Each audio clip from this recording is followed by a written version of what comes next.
আমাদের সমাজ ব্যবস্থাটা বর্তমান এমন একটা পর্যায়ে পৌঁছেছে, আমরা সকলেই ভাইরালের নেশায়, কে কিভাবে ভাইরাল হওয়া যায়। কিন্তু রব যিনি আমাদেরকে দুনিয়াতে পাঠাইছেন, যিনি আমাদের প্রতিপালক, তিনি বান্দার দিলের তাকওয়াকে দেখেন।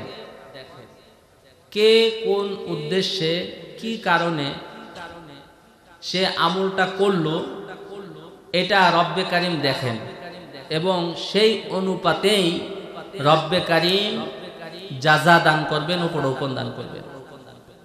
ইন্নামাল আমালু বিন্নিয়াত। আমার কাছে অত্যন্ত ভালো লাগছে এই জন্যই। আলহামদুলিল্লাহ, বর্তমান সমাজ ব্যবস্থায় যে সকল মাহফিলগুলো পরিচালিত হচ্ছে, এখানে ইখলাস শূন্য আকসার। কারণ যারা মাহফিল ইন্তেজাম করেন তারা একটা ভাইরাল বক্তা খুঁজেন, যাতে মানুষ বেশি হয়, লোক জমা হয়। আল্লাহকে রাজি খুশি করার উদ্দেশ্য, রাজি খুশি তো আছেই, কথাটা এরকম থাকে। আমরা কাজ আল্লাহর জন্যই করি, রাজি খুশি তো আছেই, কিন্তু লোক না হইলে এটা বোধহয় মাকবুল হয় না। আমাদের দিলের ধারণাটা এরকম। আমরা মানুষের উপস্থিতি বেশি দেখে আমরা এটাকে কবুল হইল কি হইল না এটা পরিমাপ করি, যে এটা মনে হয় আল্লাহর দরবারে কবুল। লক্ষ লক্ষ মানুষ হয়েছে, অথচ বদরের যুদ্ধে মাত্র সৈনিক ছিল ৩১৩ জন। মুসলমানের সৈনিক ছিল মাত্র ৩১৩ জন। এখানে যারা উপস্থিত আছেন, আমি এই জন্যই আপনাদেরকে মোবারকবাদ জানাই। আপনারা দিনের নিসবতে আল্লাহ তাআলার মহাব্বতে আসছেন, এটা প্রতীয়মান। কারণ হইল না আমরা খুব ভাইরাল বক্তা, না আপনারা ওরকম দেখা এই মাহফিল ইন্তেজাম করছেন। আপনারা আল্লাহর মহাব্বতেই আসছেন, যাদের ভিতরে দিলের দরদ আছে তারাই আসছেন। ইসলামকে এখন আমরা ভাঙতে ভাঙতে, কাটতে কাটতে এমন একটা পর্যায়ে নিয়ে আসছি, এটা এখন ফুল প্যান্ট থেকে হাফ প্যান্ট হয়ে গেছে। হ্যাঁ, এক ব্যক্তি একটা প্যান্ট কিনছে, প্যান্ট কিনা মাপ দেওয়ার সময় পছন্দ হয়েছে, মোটামুটি কোমরের সাথেও মিলছে, কিন্তু প্যান্টটার নিচে মোটামুটি আপনার আধা হাতের মতো একটু লম্বা হয়ে গেছে। চিন্তা করছে বাড়িতে গিয়া যদি আমি বলি এটা কাইটা ঠিক করে দিব, সমস্যা নেই। বাড়িতে আসছে, আসার পরে প্রথম বিবিরে বলছে, বিবি এই প্যান্টটা নিয়ে আসছি, একটু নিচ থেকে বড় হয়ে গেছে, আধা হাত বড় হয়েছে, এটা একটু কাইটা ঠিক করে দিলে আমি এটা ব্যবহার করতে পারবো, প্যান্ট আমার খুব পছন্দ হয়েছে। হ্যাঁ, আমি পারবো না, সারাদিন কত কাজ করে, আমার পোলা প্যান্ট আছে, এগুলারে দেখাশোনা করে আমি এত যন্ত্রণার ভিতরে এই প্যান্ট আমি কাটতে পারবো না, আমার কাছে সময় নেই। এমন জোরে গৃহমন্ত্রী ধমক দিছে, ওনার ভিতরে মোটামুটি লাড়াচাড়া দিয়ে উঠছে। উনি যায় চিন্তা করলো, তাহলে এখন বড় আপা আছে, বড় আপারে যায় কই যদি হ্যাঁ কাজটা করে দেয়। বড় আপারে যায় কইছে, আপা প্যান্টটা তো বাচ্চার মায়ের বলছিলাম এটা একটু কাইটা আতা যাতে ছোট করে দেয়, তো হ্যাঁ তো না করে দিল, তো তুমি একটু এটা কাইটা ঠিক করে দিও, আমি এটা পড়বো। কয় ভাই আমি এটা পারতাম না, সংসারের নানান ঝামেলা, কাজ কামের অভাব নাই, আমি এটা পারতাম না, তুই দেখ অন্য কিছু চিন্তা ভাবনা কর, নাহলে বাজারে লয়ে যাক, আমি পারবো না। উনি ওইখান থেকেও রিজেক্ট। কথা কি আপনারা বুঝতেছেন? সর্বশেষ গেছে মার কাছে, মা বাড়ি হলেও কইলে পারবো না, তোমার বড় মাইয়াও কইছে পারবো না, এখন তুমি বুড়া মানুষ না কইও পারতাছি না, আমার নিজে একটু ফ্যানটা আধা খাটো করে দিই। গেছে এখন কয় দেখ আমি কানা মানুষ, তো দেখি না, তুই যে আমার কইলি দা, আচ্ছা থো দেখি যদি ফাড়িতে কোনো কথা। হ্যাঁ এটা কইয়া গেছে। যাওয়ার পরে মাই চিন্তা করে বুড়া হয়ে গেছি, পোলা একটা কথা কইছে, যদি এটা না শুনি কি না কি কয়, কেডা আবার কি কইব, রাগ করে কিনা। হ্যাঁ আদা সুন্দর করে কাইটটা ঠিক করে দিছে। বড় বোন চিন্তা করতেছে বিয়া শাদী হয় নাই, থাকি ভাইয়ের বাড়ি, খাই ভাইয়ের কামাই, যদি এটা না কেটে রাখি পরে করবো ছোট্ট একটা কাম দিছি এটা পারলা না, খালি আমার বাড়ির খাওই আর কোনো কাম পারলা না। হ্যাঁ তো আর জানে না যে মায় আদা কাইটা থুইছে, উনি আবার ঠিক আদা মাইফা আদা কাইটা সুন্দর করে থুয়ে গেছে। বউ চিন্তা করলো এত কষ্ট করে আমাদের খাওয়ায় পালে, বইনে যে এই কাম কইরা রাখছে এটা উনি আর দেখেনি।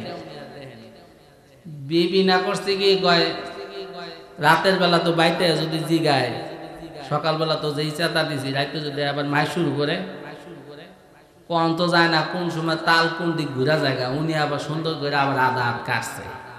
তো 3 আদা হাতে গেছে কদ্দুর 1.5 হাত গেছে গা। এখন ফুল প্যান্ট হ্যাঁ আইয়া দেখে যে মোটামুটি হাফ প্যান্ট হয়ে গেছে। বুঝছেন আমাদের অবস্থা এরকম।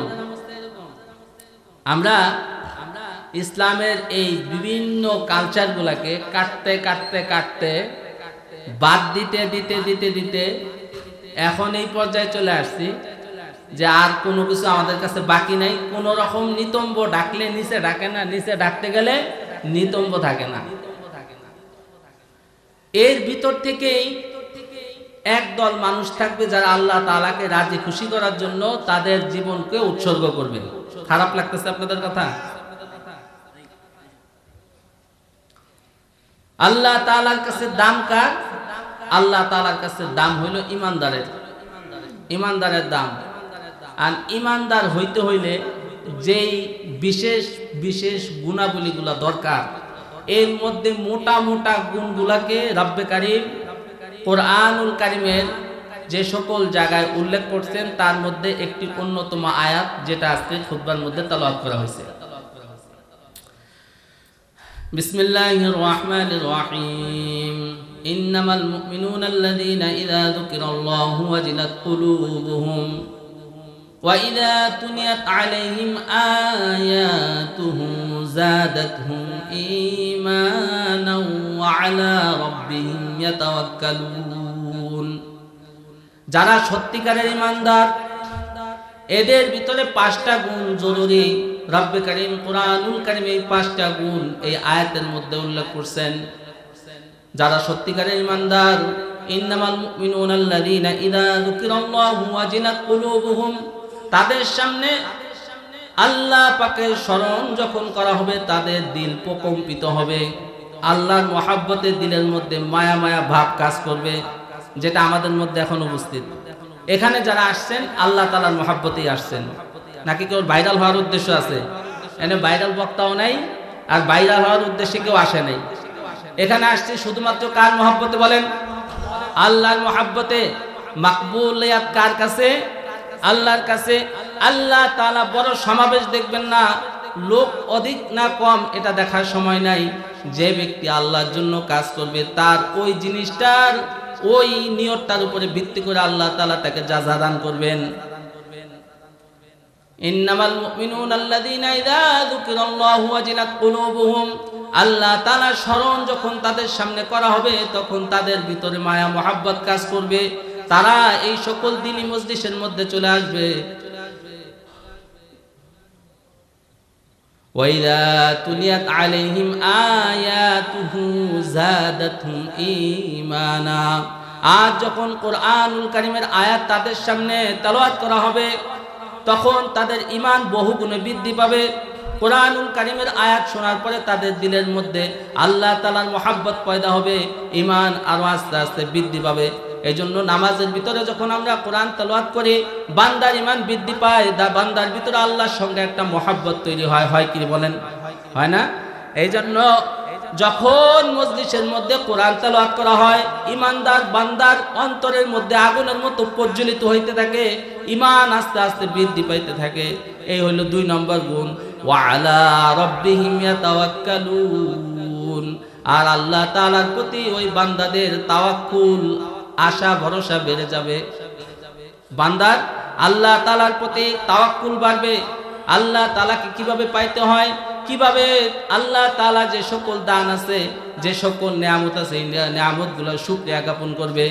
শুকরিয়া জ্ঞাপন এই পরিমাণ করবে, যখন শুকরিয়ার মাত্রা বেড়ে যাবে, লাইন শাকারতুম লাযিদান্নাকুম, শুকরিয়ার মাত্রা যেরকম হবে, যেই মাত্রায় আল্লাহ তাআলা স্মরণ ওই বান্দা করবে, আল্লাহ তাআলা ওই বান্দাকে ওই রকম স্মরণ করবে আর ওই রকম প্রতিদান দান করবেন। এখন আমার শুকরিয়ার মাত্রা যেরকম হবে আল্লাহ তাআলা ওই রকম দিবেন। শুকরিয়ার মাত্রা যদি কম হয় তাহলে আমার দানটাও এরকম কম হবে। হযরত মূসা আলাইহিস সালাতু ওয়াস সালামের নাম তো আমরা শুনছি। মূসা আলাইহিস সালাতু ওয়াস সালাম উনি একবার তুর পাহাড়ে আল্লাহ তাআলার সঙ্গে কথা বলতে গেছেন আর কি। যাওয়ার পরে ওইখানে হঠাৎ করে তার দিলের মধ্যে একটা রিজিকের পেরেশানি আসছে। রিজিক তো আমাদের সকলেরই দরকার।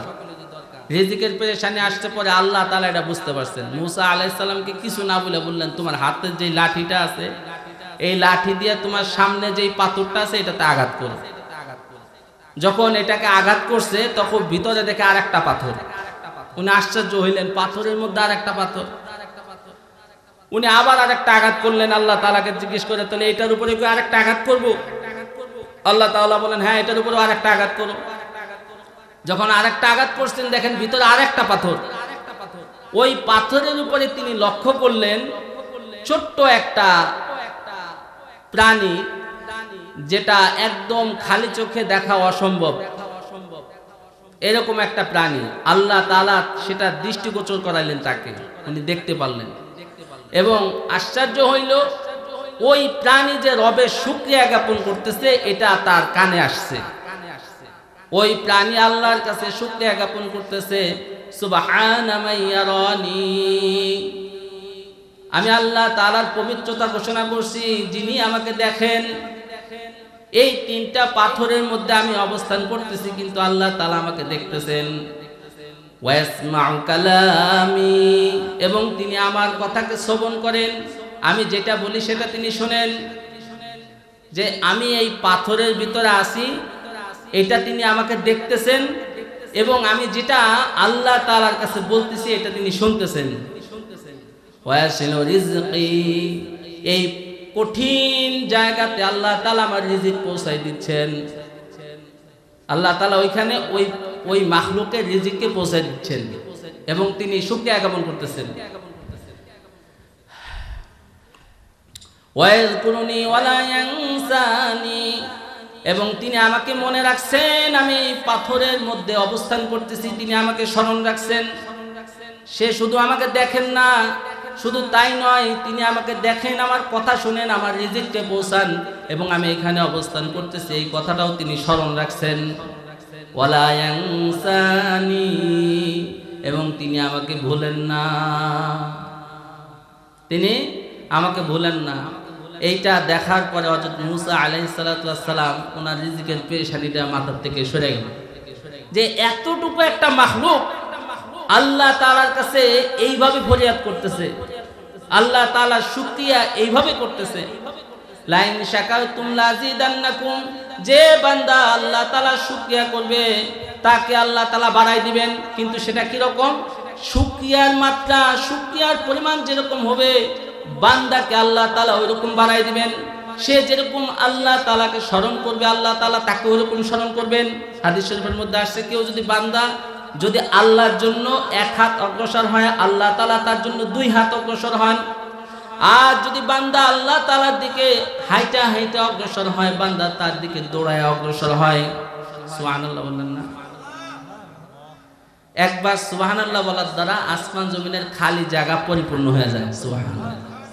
একটা গাছ জান্নাতের মধ্যে রোপণ করা হয়, যেটা ছায়া, যে একটা তেজদীপ্ত ঘোড়া 500 বছর যদি এটার নিচে দৌড়ায় 500 বছরের ভিতরে ছায়াকে অতিক্রম করতে পারবে না। তাহলে সুবহানাল্লাহটা উঠতে বসতে বলতে খাইতে চলতে ফিরতে কথার আগে পাশে বলার দ্বারা লাভ না ক্ষতি? লাভ। আমরা আমাদের লাভটা বুঝতে পারি না, এর পিছনে শয়তান আমাদের পিছনে মোজাকারা করতে থাকে, কাজ করতে থাকে। যে 5 কেজি ওজন 10 কেজি ওজনের মাথাটা হ্যাঁ লড়াইবো, কিন্তু এই 200 গ্রামের জিব্বাটা সে লড়াইতে রাজি না।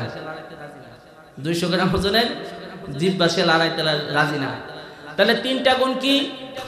ইন্নামাল মুমিনুনা আল্লাযীনা ইযা যুকিরাল্লাহু ওয়াজিলাত কুলুবুহুম, যখন আল্লাহ তাআলা স্মরণ করা হয় তার দিলের মধ্যে মুহাব্বত পয়দা হয়, ভালোবাসা তৈরি হয়। ওয়াজিলাত কুলুবুহুম ওয়া ইযা তুলিয়াত আলাইহিম আয়াতুহু যাদাতহুম ঈমানা, আর যখন কোরআনুল কারীম আল্লাহ তাআলার কালাম তার সামনে তেলাওয়াত করা হয় তখন তার ঈমান আরো বৃদ্ধি পায়। ওয়া আলা রাব্বিহিম ইয়াতাওয়াক্কালুন, আর সে প্রত্যেকটা কাজে আল্লাহ তাআলার উপরে তাওয়াক্কুল করে, ভরসা রাখে, আল্লাহ তাআলার কাছে প্রতিদানের আশা রাখে। এই নিয়তে সে তার নেক কাজগুলো করতে থাকে। এইরকম দিনী মজলিস, এখানে আল্লাহ তাআলার মহব্বতে যারা আসছেন, যে যে নিয়তে আসছেন ওই নিয়তেই সে ওই রকম জাযা উপটকন সে পাবেন। এরপরে মুমিন বান্দার আরো দুইটা গুণ আছে, আল্লাযীনা ইউকিমুনাস সালাতা ওয়া মিম্মা রাযাকনাহুম ইউনফিকুন। মুমিন বান্দা যারা তারা নামাজ আদায় করে, আল্লাযীনা ইউকিমুনাস সালাহ, তাহলে মুমিন হইতে গেলে কি লাগবে ভাই? নামাজ লাগবে। ঈমানের পরে কি? নামাজ। ধনী হন গরিব হন যে যেরকম হন, বালেগ হইলেই তার উপরে নামাজ ফরজ। হ্যাঁ, নামাজ ফরজ। নামাজ ছাড়া জান্নাতে যাওয়া যাবে? যাবে না। as-salatu মিফতাহুল জান্নাহ, নামাজ হলো বেহেশতের চাবি। চাবি ছাড়া যেরকম ঘরের দরজা খুলে না, নামাজ ছাড়া জান্নাতের দরজাও খুলবে না। 3 বন্ধু গেছে ঘুরতে ঢাকায়। ঢাকায় ঘুরতে গিয়ে আমার কাছে তো ঘুরি নেই, আমার তো একটা টাইম আছে, দেওয়ান লাগবো না, কতক্ষণ আছে না আছে। ঢাকায় 10 মিনিট আমার ঘড়ি লাগবে তো। কয় মিনিট আছে? আচ্ছা, তাহলে আমার একটা নির্দিষ্ট টাইম আছে, টাইমের মধ্যে ইনশাআল্লাহ শেষ হবে। তো 3 বন্ধু ঢাকায় গেছে ঘুরতে, যায় ঘোরা শেষ হওয়ার আগেই রাত্র হয়ে গেছে। রাত্র হয়ে যাওয়ার পরে ওনরা এখন অবস্থান করব, 3 জনে মিলে পরামর্শ করছে কই অবস্থান করা যায়, কই থাকা যায়। বলছে তো ঢাকা শহরে যখন আইছি, এত বড় বড় দালান কোঠা বিল্ডিং, এত বড় বড় উঁচা উঁচা হোটেল আছে, একটার মধ্যে চল আমরা আজকে রাতটা কাটাই, পরে দেখা যাক কি হইল। পরে আমরা খুঁজা মোটামুটি 70-80 তালার মতো একটা বিল্ডিং খুঁজা বাইর করছে। এটা মোটামুটি বড় বিশাল 5 স্টার মার্কা হোটেল, অনেক সুন্দর জাঁকজমকপূর্ণ। এইবার রিসিপশনে যায় কইতাছে, ভাই আপনাকে এই হোটেলে কি একটু জায়গা হইব? কয় কে লেগা? কয় আমরা 3 বন্ধু থাকবো, একটা রুম দরকার। কয় না, কোনো খালি নাই, ডিসেম্বর মাস চলতেছে, প্রচুর মেলা চলতেছে, ছুটি ছাটার দিন, মানুষ গ্রামের থেকে ঢাকা এসে বোঝা গেছে, কোনো রুম খালি নাই, একটা রুম খালি আছে। কিন্তু দুঃখের ব্যাপার, এটা হলো 50 নম্বর তালায়। এই তালায় যে উঠবেন, কারেন্ট তো নাই, উঠলে আইডা উঠুন লাগবে।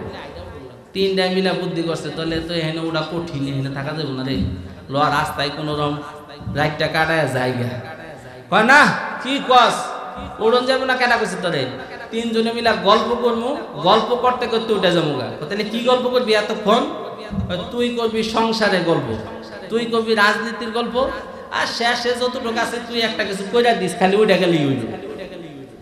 এখন মোটামুটি তারা গল্প করতে করতে উঠতেছে 3 বন্ধু। রুমটা ভাড়া নিছে, ভাড়া নিয়া উঠা শুরু করছে। পরে প্রথম বন্ধু সংসারের গল্প করতে করতে 30 তালা উঠে গেছে। এরা শুনতে শুনতে তালে তালে 30 তালা উঠছে। উঠার পরে দ্বিতীয় জন কইছে, আমার তো 30 তালা উঠে গেছে। আর অল্পটা আছে, তাহলে তুই রাজনীতির গল্পটা শেষ কর, তারপরে তোর গল্পটাই শুনি। রাজনীতির গল্প শুরু করছে। রাজনীতি তো আমাদের দেশে কম চলে না, হ্যাঁ গল্প কম না। করতে করতে মোটামুটি 20 তালাই উঠে গেছে। এখন 3 জনে মিলে হাঁপাইতেছে, কয় খারাপ খারাপ। ঘরে যে ঢুকমো, একজন যে বাদ দিয়েছে, হ্যাঁ গল্পটা শুনবি না? কয় আমার গল্প একটু আনি, গল্প এটা না শুনলেও তবু চলবো, আর শুনলে যে কি হইব আল্লাহ জানে, কইতে পারবো না ভাই। কয় কি হয়েছে? তে কয়ে আলা? কয় কয়ে আলামু? কয় কয়ে আলা? আমার গল্প হইতে 1 মিনিটও লাগতো না। কয় কি? কয় তোরা যে তারা ওরা করছিস, গল্পের কথা কইছস, আমি ভুলে এই চাবিটা রিসিপশনে থুয়ে আসছি, এইটা আমার আনতে মনে নাই। এখন এটা খুলবি কেমনে, ঢুকবি কেমনে? বুঝছেন? আমাদের সংসার সব ঠিক আছে, রাজনীতি ঠিক আছে, নামাজটা ঠিক নাই। এইভাবে যদি কবরে যাই, তাহলে চাবি ওরকম 50 তলায় উঠে যেরকম খুলতে পারে নাই, এটা এই দুনিয়ার জমিনে রাইখা গেলে আখিরাতের ময়দানে কি হবে না, এইটা দিয়ে কাজ হবে না। আল্লাযীনা ইউকিমুনাস সালাতা ওয়া মিম্মা রাযাকনাহুম ইউনফিকুন। মুমিন বান্দার 4 নম্বর গুণ হইল তারা নামাজ আদায় করবে, সালাত কায়েম করবে, সালাত কায়েম করবে। ওয়া মিম্মা রাযাকনাহুম ইউনফিকুন 5 নম্বর গুণ হইল তার যে উপার্জিত অর্থ আছে এই অর্থ দ্বারা সে আল্লাহর রাস্তায় দ্বীনি কাজে খরচ করবে। দ্বীনি কাজে সে কি করব? নেক কাজে খরচ করবে। আমাদের তো খরচ করা আবার সমস্যা, খরচ করলে আমাকে তো কইমা জায়গা। হ্যাঁ, দুনিয়ার সব বেহুদা কাজে খরচ করব, কোনো সমস্যা নাই। মসজিদের জন্য যদি চাঁদা চাই টাকা নাই, ইমাম সাহেবের বেতনের ক্ষেত্রে পয়সা নাই, ইমাম সাহেবের কোনো রকম চললেই হয়, হ্যাঁ কম দিছে, হ্যাঁ করে এই মুষ্টি চাল দিতেছে, এইটা দিতেছে, সেইটা দিতেছে, ইমাম সাহেবের বেতন যথাযথ নাই। ইমাম সাহেব তো নামাজে দাঁড়ায় চিন্তা করে যে আল্লাহ এই মাসের যে টাকাটা আছে এটা কেমনে না কেমনে চালাই, কি একটা অবস্থা, অবস্থা তো খুব বেগতিক, তাই না? এজন্য নেক কাজে ইমানদারের পরিচয় হইল সে তার প্রাপ্ত রিজিক থেকে আল্লাহর রাস্তায় খরচ করবে, এটা মুমিন বান্দার পরিচয়। 5টা গুণ, এই 5টা গুণ খুব কঠিন। আল্লাহ তাআলার কথা স্মরণ হইলে দিলের মধ্যে মহাব্বত পয়দা হবে। 1, কোরআনুল কারীম তেলাওয়াত করলে দিলের মধ্যে ঈমান বৃদ্ধি পাবে। 2, ওয়া আলা রাব্বিহিম ইয়াতাওয়াক্কালুন, আল্লাহ তাআলার উপরে সকল কাজের ক্ষেত্রে তাওয়াক্কুল করবে। 3, আর আল্লাযীনা ইউকিমুনাস সালাহ, নামাজ প্রতিষ্ঠা করবে। ওয়া মিম্মা রাযাকনাহুম ইউনফিকুন, আর তার উপার্জিত অর্থ থেকে আল্লাহর রাস্তায় খরচ করবে। এরা কি? উলাইকা হুমুল মুমিনুনা হাক্কান, তারা হচ্ছে সত্যিকারের মুমিন। লাহুম দারাজাতুন ইনদা রাব্বিহিম, আল্লাহ তাআলার কাছে তাদের জন্য উচ্চ মর্যাদা রয়ে গেছে। আল্লাহ তাআলা তাদেরকে মর্যাদাশীল বানাবেন, সমাজের নেতৃস্থানীয় জায়গা তাদের দান করবেন, আর আল্লাহ তাআলা তাদের মাকামকে উপরের দিকে উঠাইতে থাকবেন। মানুষ তাদেরকে মহব্বত করবে, মানুষ তাদেরকে ভালোবাসবে। হ্যাঁ, লাহুম দারাজাতুন ইনদা রাব্বিহিম ওয়া মাগফিরাহ, আল্লাহ তাআলা তাদেরকে মাফ করে দিবেন। মাফ আমাদের দরকার আছে না? আল্লাহ তাআলা তাদেরকে মাফ করে দিবেন। ওয়া মাগফিরাহ ওয়া রিজকুন কারীম, আর আল্লাহ তাআলা ওই বান্দার রিজিকের পেরেশানি দূর করে সম্মানজনক রিজিক আল্লাহ তাআলা গায়েব থেকে তাকে ব্যবস্থা করে দিবেন। সুবহানাল্লাহ বলেন। এজন্য এটার পাশাপাশি আর সুন্নতের ইত্তেবা করলে দুনিয়াতে 4টা নগদ ফায়দা, এই কথাটা বলে এখানে শেষ। যেহেতু আমার পরে যিনি ওয়াইজ অনেক বড় আলেম উনি আসছেন, উনি আপনাদের সামনে বক্তব্য রাখবেন। সুন্নতের উপরে নিজেকে প্রতিষ্ঠিতকারী যে ব্যক্তি, তাকে দুনিয়াতে আল্লাহ তাআলা 4টা ফায়দা নগদ দান করবেন। দুনিয়াবি ফায়দার কথা বলতেছি, আখিরাত তো আমাদের চোখে দেখি না, অনেক সময় আমাদের দিলের মধ্যে এটা কাজ করে না। আরে মরার পরে কি হইব না হইব ভিতরে সন্দেহ। এই জন্য দুনিয়ার লোভটা সবার ভিতরেই আছে। তো দুনিয়ার নগদ 4টা ফায়দা। 1 নম্বর হইল যে ব্যক্তি সুন্নতের উপরে আমল করবে, সুন্নতের ইত্তেবা করবে, আল্লাহ তাআলা ওই বান্দাকে সমস্ত মাখলুকাতের মাহবুব প্রিয় বান্দা হিসেবে তাকে আল্লাহ তাআলা বানায় দিবেন। সুবহানাল্লাহ। 2 নম্বর ফায়দা, যে ব্যক্তি সুন্নতের ইত্তেবা করবে, আল্লাহ তাআলা ওই বান্দার ভয় সকল বাতিলের অন্তরের মধ্যে প্রবেশ করায় দিবেন। 3 নম্বর, রিজকুন কারীম, সম্মানজনক রিজিক আল্লাহ তাআলা এই সুন্নতের ইত্তেবাকারীকে দান করবেন, রিজিকের পেরেশানি হটাই দিবেন। 4 নম্বর, যে ব্যক্তি সুন্নতের ইত্তেবা করবে, সকল প্রতিকূলতার ভিতর থেকে সকল ষড়যন্ত্রকে মোকাবেলা করে সবচেয়ে দামি যেটা হইল সেটা হলো মৌতের সময় রব্বে কারীম তাকে ঈমানের সাথে মৌত দান করবেন, খাতামা বিল খায়র নসিব করবেন। এই 4টা দুনিয়ার নগদ ফায়দা, যেটার দ্বারা আখিরাতে পৌঁছানো আমার আপনার জন্য সহজ। আল্লাহ তাআলা আমরা যেটুকু আলোচনা করলাম এটুকুনের ভিতরে ভুল ত্রুটি ক্ষমা করে আল্লাহ তাআলা যেন শুধুমাত্র ইখলাস নিয়ে যেটুকু কথা হয়েছে এতটুকু কবুল করে আমাদেরকে নাজাতের ফয়সালা করেন। আমিন। ওয়া আখিরু দাওয়ানা আনিল হামদুলিল্লাহি রাব্বিল আলামিন ওয়া মা আলাইনা ইল্লাল বালাগ। আসসালামু আলাইকুম ওয়া রাহমাতুল্লাহি ওয়া বারাকাতুহু।